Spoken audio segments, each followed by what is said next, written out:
Bismillahirrahmanirrahim. Mr. Chairman, His Highness Prince Faisal bin Farhan, brothers and sisters, Assalamu alaikum wa rahmatullah wa barakatuh. I would like to thank the Kingdom of Saudi Arabia and General Secretariat for convening this extraordinary emergency meeting. What unfolds in Gaza is a gross violation of any form of international law and any virtues that makes us human beings. Yes, the attacks from Gaza on October 7 were of an unprecedented nature. And yes, we condemn without any reservation loss of civilian lives. However, Israel had already been deepening the occupation and increasing the volatility on the ground. Provocations against sanctity of Al-Masjid al-Aqsa, settler terrorism in West Bank and Jerusalem, and inhumane blockade of Gaza continued despite our warnings and calls. Israel's military response showed once again that by dehumanizing Palestinian people, it aims to normalize their sufferings. However, nothing can legitimize collective punishment of more than 2 million people imprisoned in a narrow land corridor. Nothing can excuse depriving Gazans of electricity, fuel, food, and water. And nothing can justify shelling homes, mosques, and hospitals in utter cruelty as we witnessed last night. Each and every day, Palestinians are passing through renewed and aggravated agony.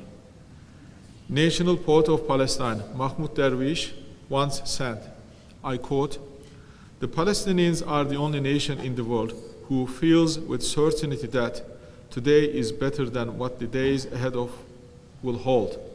Tomorrow always heralds a worse situation." Unfortunately, he was right. However, this time we must bend the arc of history. Turkey, under the leadership of President Erdogan, strongly believes that it is in our hands to make a historic and lasting peace out of this current crisis. To make that possible, it is imperative that we focus on 5 elements. First, there must be an unconditional ceasefire. We must stop the loss of civilian lives. Second, urgent humanitarian aid should reach Gaza. Turkey already sent more than 80 tons of humanitarian assistance to El Arish airport and will continue providing more. We appreciate efforts of our Egyptian brothers in this context. Third, geographical escalation must be prevented. This should be a wake-up call for all, especially in the West. In the scenario of attention escalating in a geographical manner, what happens in the region will definitely not stay in the region. It takes only wisdom, tact, and leadership to avoid catastrophic risks, not dispatching huge warships to our region which serve no purpose other than watching Israel bombing hospitals. Fourth, we need to realize that there is a need for new methods and narratives to achieve peace. Today, all sides agree that the two-state solution is the only fair and lasting solution to the question of Palestine. However, that is not enough. We have to materialize it. Israel should understand that broader regional plans without having peace first and foremost with Palestinians did not and will not bring the security it desires.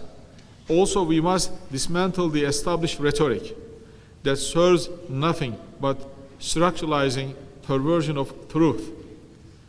We as Muslim countries should act with self-confidence and challenge this hegemonic narrative that has been imposed on us.